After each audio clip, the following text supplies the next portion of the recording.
Hello and welcome back to 30 Days to Learn Photoshop. This is day 11, eyedropper and colour sampler tools. My name's Ben Gribbin, and in today's lesson we are going to learn how to use the colour sampler and eyedropper tools, and we're also going to look at how to use swatches. So let's go ahead and open up Photoshop. And we did mention briefly in our toolbar walkthrough about the colour palette options that we have down here. Let's just run through those so you know exactly what they do. So these two squares here represent the foreground and the background colour.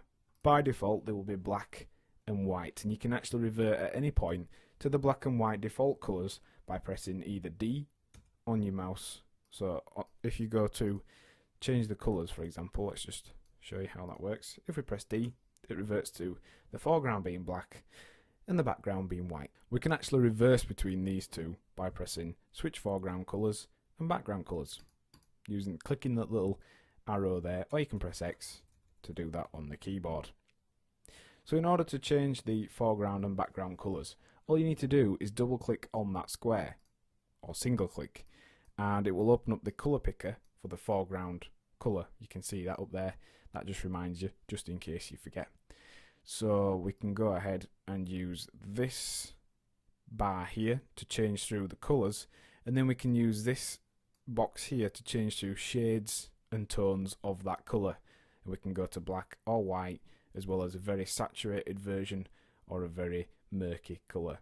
So that's just a kind of basic, almost a colour wheel, but it's a little bit more advanced. You can change the sort of colour layout if you wanted to do so. You can set it to RGB, you can do it as LAB, and you can do it by hue, saturation, brightness, red, green or blue. But the default is H because it allows you to get to all the different colours very quickly and very easily. So let's practice. We're going to change the foreground colour to red. Just use the very top red, very saturated bright red. Press OK, and that selects that colour as your foreground colour. Now let's just reverse that so we can change the foreground colour again. So let's this time change it to very bright purpley blue. So there you go. You can see we're switching between those very easily. And all you need to do is hit your brush tool, and it will actually now paint the foreground colour. So let's click, and that is the foreground colour. Let's reverse. That's the background colour. So that's how you use the foreground and background colour. It's just a way of being able to have two colours selected at the same time, and it does come in handy when using things like the gradient tool. So now the eyedropper tool, how does that work? Well, it works best when you're using photographs. So let's open up a photograph. Let's say, for example, we wanted to paint out all this patterning and noise and things on the back of this stamp. Well, in order to do that, we would select this area. I'm going to just do this very roughly. So we'll select this outline here. Let's just go to there, sorry. We're just going to do a rough outline of the bird. It's a little bit blurry anyway. So we selected that area. Now if we click on our brush tool, we can just confirm the size we're going to be painting in, etc. That's fine. If we click on the eyedropper tool, which is selected by pressing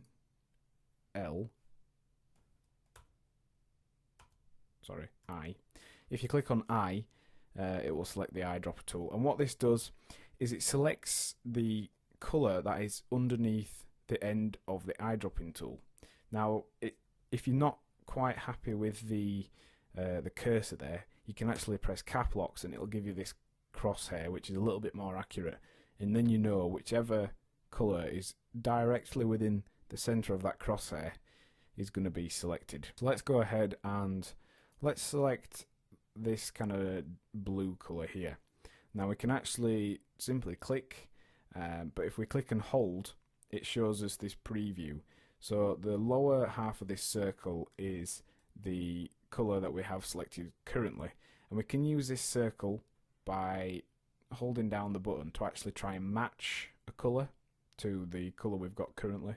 So like there, it's barely changed, and also we can just use it for reference.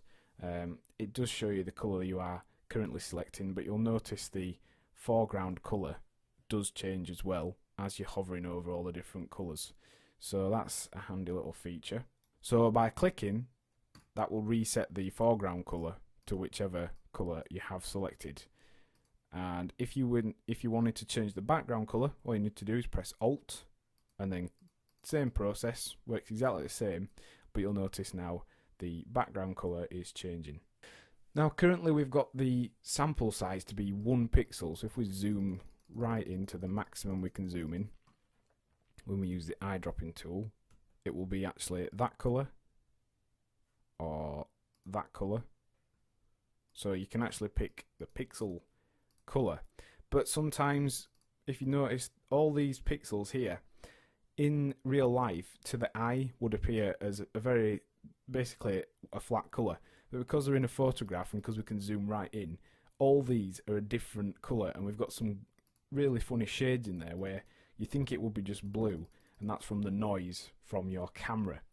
So what if we wanted to get a more average colour sample from here? Well, we can use the point sample under the options panel. If you click 3x3, let's go back into the grid size.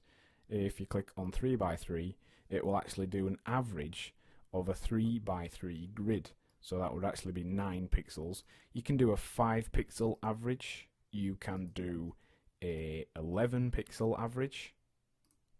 You can do a 31 or a 51 or a 101. So you're getting a real kind of average across the board colour sweep. Now that would be quite handy because here we have a lot of funny greens and all kinds of strange blue colours in there. So if we use 100 by 1, we're going to get a nice flat blue colour that is a nice cross representation of the area we've selected. So that would be good to allow us to then select a more generic general blue colour. Let's go and brush in this area like we said we would do then, and you can see that's a pretty decent match really overall for that stamp colour. So that's how you use the eyedropper to select colours out of an image, and how you are able to select cross samples that are bigger and smaller using point sampling. Let's do colour samplers now, so let's just remove that paint we did on there. If you click onto the eyedropping tool, and if you go onto colour sampler tool, it's accessed under the same shortcut. So if you press Shift and I, that will cycle through all those different samplers there. But we want the colour sampler tool, so it's the one with the crosshair on it. What this does is allows you to select up to 4 colours. So what we're going to do is we're going to show you why you do that now. And in general, it's probably more for web designs. So let's go and put colour sampler there. You can see it gives us a number on the sample, and then if we select one from within this space background, changes the number to 2, keeps the original one. Let's do one on this bluey background and one on our button there. You'll notice the info panel opened up automatically as we were adding those, and what it did was add these 4 colour samples here. So that's good because we can then use those, revert back to those in order to be able to tell what the colours are. So let's click on the colour sample tool, and if we right click on our colour sample, we can put it to all these different colour modes. We can work out all sorts of things based upon where this colour sample is. So we've got our colour samples laid in there. We've got the panel here.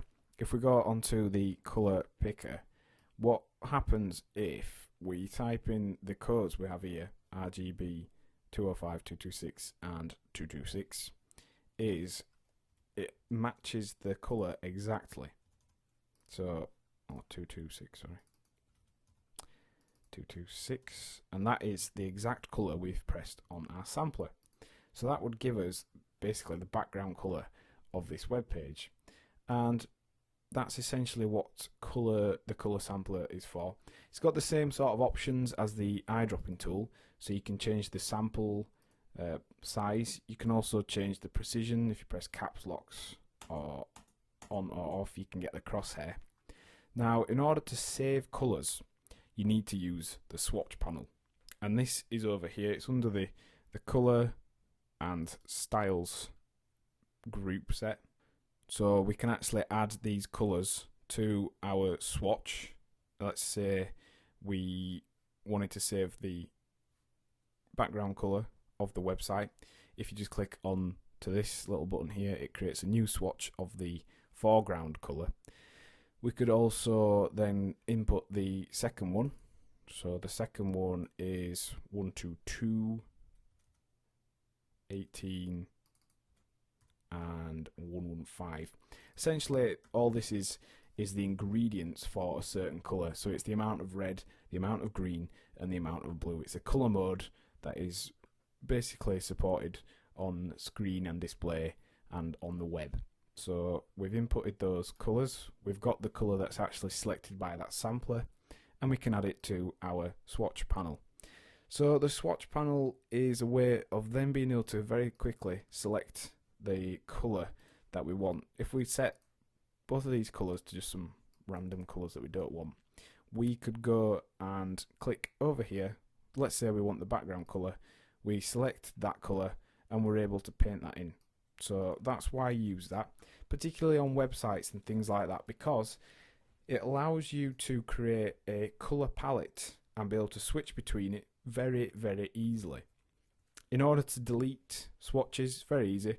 All you do is you can either press Alt and click on it and you see the icon changes to a pair of scissors. Unfortunately, there's no mass delete option for swatches, so you press Alt and click onto a swatch. That will delete it. You can then use those two colours there. And also you're able to load in different swatch palettes. There's lots already on the machine.